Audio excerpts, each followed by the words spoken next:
నమస్కారం. I dream ప్రేక్షకులకు స్వాగతం. ఇవాళ మనతో పాటు ఉన్నారు ప్రముఖ సైకాలజిస్ట్ రవికుమార్ వంగిపురం గారు. వారితో మాట్లాడదాం. నమస్కారం సార్. నమస్తే అమ్మా. ఆడవారు అనగానే కట్టు బొట్టు అందంగా అలంకరించుకొని కనిపిస్తూ ఉంటాం సార్. ఈ అలంకరణకి ఎంత ప్రాముఖ్యత, ఇది ఎవరిని ఇన్ఫ్లుయెన్స్ చేస్తుంది? ఆడవారి కోసం ఆడవారు రెడీ అవ్వాలా, లేకపోతే అందరూ ప్లెజెంట్గా ఉండటం కోసం ఇంట్లో వాళ్ళకి నచ్చినట్టుగా రెడీ అవ్వాలా? ఎందుకు అంటే అలంకారం ఈ మధ్య ఎక్కువ రోల్ ప్లే చేస్తుందనే చెప్పాలి సార్, ఎప్పటి నుంచో కూడా. సో దీని మీద మీ ఒపీనియన్ ఏంటి, మీరు ఏమంటారు? అలంకరణ అనేది వ్యక్తిగతము, కానీ అది మనం బహిర్గతంగా చేస్తున్నాము మొట్టమొదటిగా. ఓకే. వ్యక్తిగతం అంటే ఎందుకంటేనంటే 5 ఏళ్ల దాకా అమ్మా నాన్నలు ఆ పాప యొక్క అలంకరణ చూసి మురిసిపోతారు, నా కూతురు అని. అది తెలిసిన తర్వాత కొంచెం పెద్ద వయసు వచ్చిన తర్వాత ఆ అలంకరణ తనకి ఎప్పుడు ప్రమాదంగా మారకూడదు. ఎక్కడ ఎలా ఉండాలి, ఎలా చేయాలి, ఏది ఎంత ఇది. చాలామంది అంటారు నేను నా డ్రెస్ కోడ్ నా ఇష్టం అంటారు. అది ఎప్పుడు కూడా తనకు తాను ప్రమాదకరమైనటువంటి అంశాలలోకి వెళ్తుంది. ఎందుకంటే ప్రస్తుతం మనకు ఉన్నటువంటి ఫేస్బుక్ అనండి, వాట్సాప్లు అనండి, స్త్రీని రకరకాలుగా చిత్రించి వీళ్ళ సందర్భాలు లేనప్పుడు కూడా ప్రదర్శించే వాళ్ళు ఎక్కువగా అయిపోయారు. అంటే సార్ డ్రెస్ కోడ్ని బేస్ చేసుకొని ఎందుకంటే దాంట్లో పెట్టి రకరకాల కామెంట్స్ పెడతారు. 2, ఎప్పుడైనా సరే ఒక స్త్రీ ఒక వ్యవస్థలోకి వచ్చినప్పుడు తన డ్రెస్సుని బట్టి, తన మాటను బట్టి గౌరవత పెరుగుతూ ఉంటుంది. సో డ్రెస్ని బట్టి గౌరవం అనేది అంటే గౌరవత అంటే ఇక్కడ రెస్పెక్ట్ అమ్మ. There is lot of different. గౌరవాల్లో కూడా 6 రకాలు ఉన్నాయి. ఎలా అయితే నవ్వులో 12 రకాలు ఉన్నాయో ఆ గౌరవంలో కూడా 6 రకాలు ఉన్నాయి. ఇది ఏంటంటే ఒక చూడంగానే బలాన్ని వాళ్ళ ఓకే ఇలా వస్తున్నారు, ఓకే. ఇప్పుడు జానకమ్మ అంటాం, మనకి చూడంగానే జానకమ్మంగానే పెద్ద బొట్టు ఇది కనపడుతున్నాడు. సుశీలమ్మ అంటాం, ఎందుకంటే నేను ఎక్కువగా కనపడుతున్న మీడియాలో కనపడుతున్నటువంటి వ్యక్తి. నేను వాళ్ళ వ్యక్తిగత జీవితాలలోకి వెళ్ళట్లేదమ్మా, అలంకరణ దీంట్లో చెప్తున్నాను. అలాగే మనం బాంబేలో సింగర్స్ని, 3 సిస్టర్స్ని తలుచుకుంటే, లతా మంగేష్కర్ కానీ వాళ్ళ సిస్టర్స్ వీళ్ళందరినీ తలుచుకున్నా కూడా ఎక్కడికి వెళ్ళినా కానీ వాళ్ళకు ఉండేది. ఎక్కడా కూడా వాళ్ళు ఇటువంటి ప్రపంచంలో చాలా నెగిటివ్ ప్రపంచంలో పైకి వచ్చినటువంటి వ్యక్తులు వాళ్ళంతా. ఎక్కడా కూడా వాళ్ళకి గౌరవత ఇవ్వరు అనే సమస్య లేదు. అంటే నేను అనేది అంటే ఎందుకు పోల్చానంటే వాళ్ళకి ఆ చుట్టూన్న వాతావరణం అట్లాంటిది. అటువంటి దాంట్లో కూడా వాళ్ళు తామరపూలాగా పైకి వచ్చారు చేశారు అంటే వాళ్ళని ఎంత నియంత్రించుకొని ఎక్కడ నియమితతో పెరిగారో మనం తెలుసుకోవాలి. రెండో విషయం, పెళ్ళైన తర్వాత భర్తకి ఎక్కువగా ఎప్పుడు కూడా ఇవాళ రేపు మాకు వచ్చే కౌన్సిలింగ్స్లో ఎక్కువగా మా ఆవిడ మ్యాక్సీతో తప్పితే ఇంకా ఏం కనపడట్లేదండి, ఇంటికి రావాలని. ఇది భర్త కోసం కూడా కొంత సమయం, అలాగే భార్య కోసం కూడా భర్త నీట్గా ఉండటం కూడా చేయటం, రెండు ఇద్దరికీ అవసరం. ఒక సంసారం జరగటంలో ఇద్దరు దీనికి శుభ్రత అవసరం. తర్వాత అలంకరణ దీంట్లో ఇంకొక విషయానికి, ఎవరికో నచ్చింది ఆ డ్రెస్సు, ఎవరికో బాగుందని చెప్పి అది నీకు బాగుండాలని గ్యారంటీ లేదు. అది నీకు ఎంత మటుకు సూటబుల్ అవుతోంది, అది నిజంగా నీకు ఎఫర్డబుల్ అవుతుందా, ఇది ఆలోచించుకుంటే మన పెద్ద పెద్ద మాల ముందు వెళ్ళి లైన్లు కట్టవలసిన అవసరం ఉండదు. ఎవరు కూడా మనకు ఫ్రీగా సర్వీస్ చేయట్లేదు.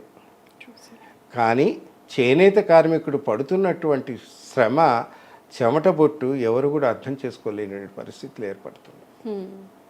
కానీ ఇది మొట్టమొదటిగా మన అలంకరణ ఎట్లయితే తిరుపతి వెంకటేశ్వర స్వామిని చూడంగానే అలంకరణ చూడంగానే దైవమా అనుకుంటామో, అలాగే ఇంటిలో కూడా ఒక స్త్రీ యొక్క అలంకరణ చూడంగానే నా భార్య, నా తల్లి, నా ఇది అనేది కలగాలి.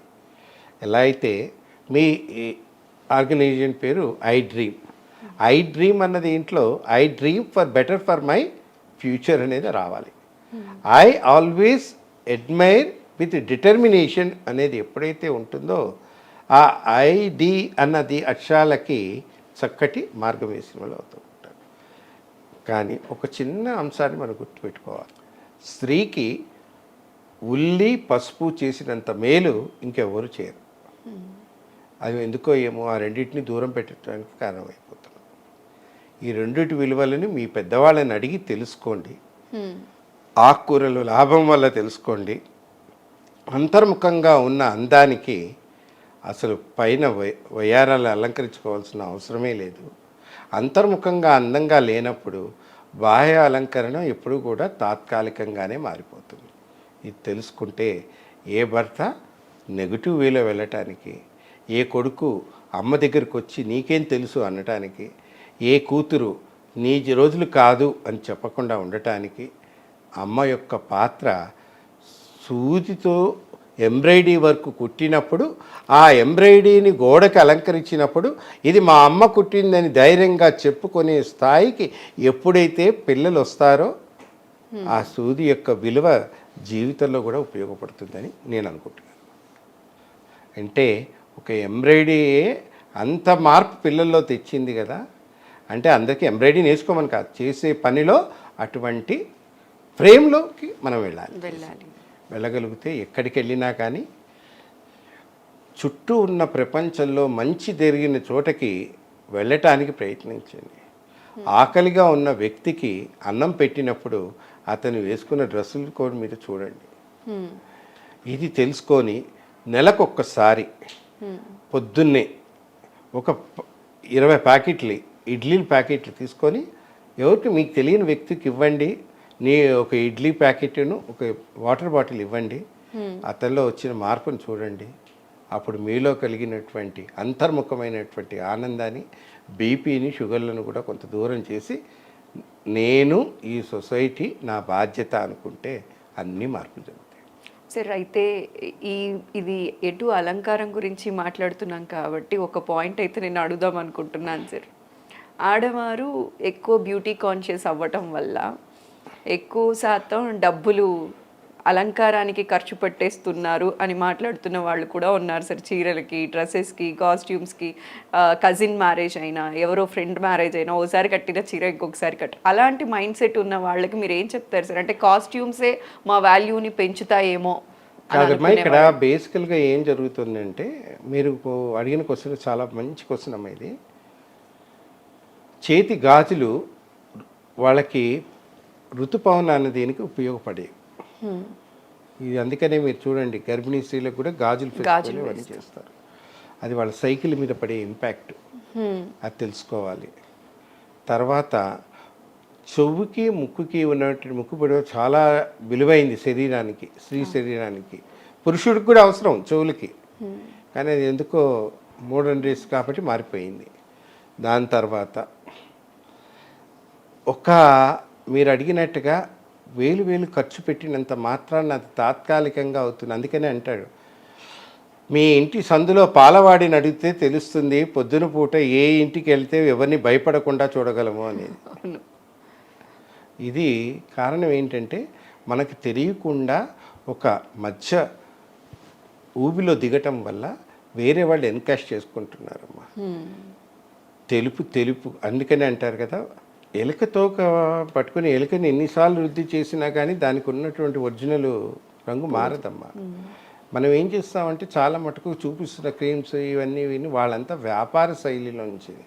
కానీ మీరు అబ్జర్వ్ చేస్తే వాటి యొక్క బేసిక్ ఫండమెంటల్స్ అన్నీ కూడా ఒకప్పుడు మన కిచెన్లో అన్నీ అవైలబిలిటీ ఉన్నాయి. అవి తెలుసుకోవాలి. ధనం పెడితే అందం రాదు. మనసుకు అందం ఉంటే బాహ్య సౌందర్యం కూడా పెరుగుతుంది. మనసు యొక్క మనం గౌరవత కాపాడితే, అభిమానాన్ని పెంచగలిగితే, సంస్కృతి అనుకరించుకోగలిగితే, భారతదేశపు యొక్క స్త్రీ వేరే దేశాలకు వెళ్ళినా బిందీవాలా అన్నట్టుగా ఎంత గౌరవిస్తారో గుర్తించుకుంటే నువ్వు ఎక్కడికి వెళ్ళినా కానీ అది తెలియనటువంటి ఆ గౌరవత నిదానము ఇస్తుంది. అందుకనే అంటారు, ఇంట్లో కాలు పెడుతున్నప్పుడు కుడికాలు పెట్టమని అన్నారు. కుడికాలు పెట్టంగానే అక్కడేదో మంచి జరిగిపోతుంది కదా. నీ మనసు యొక్క ప్రభావము ఎప్పుడు చెడు వైపుకు వెళ్ళకూడదు అనే దానికి చెప్తూ ఆ బియ్యాన్ని తన్నిస్తూ లోపలికి తెస్తారు. ధాన్యలక్ష్మి ఇంటికి రా అంటారు. కూతురు పుట్టంగానే లక్ష్మి పుట్టింది అంటారు. ఇది తెలుసుకుంటే ఆ లక్ష్మికి అలంకరణ అక్కర్లేదు, ఆ భూషణాలకు అక్కర్లేదు. కానీ ఆ లక్ష్మికి కావాల్సింది తన యొక్క అంతర్ముఖమైనటువంటి సౌందర్యం ఉంటే తక్కువన్నీ ఏర్పడతాయి. Thank you so much sir. కన్న తండ్రి చెప్పినంత చక్కగా అందరికీ అర్థమయ్యేలా చెప్పినందుకు ప్రత్యేక ధన్యవాదాలండి. నమస్కారం. నమస్కారం.